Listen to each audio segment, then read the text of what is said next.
தங்கத்திருப்பாதம் வணங்கும் போது தங்கத்திருப்பாதம் வணங்கும் போது பெறுகின்ற சுகத்திற்கு எல்லையேது பெறுகின்ற சுகத்திற்கு எல்லையேது சந்தனம் மணக்குது கற்பூரம் ஜொலிக்குது கந்தகிரி கோவில் வந்தால் நன்மையெல்லாம் நடக்குது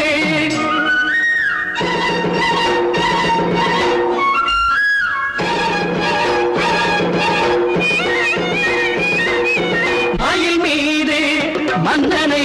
இருக்க வைத்து 7 ஸ்வரம் பாடும் கிங்கிணி சதங்கை கட்டி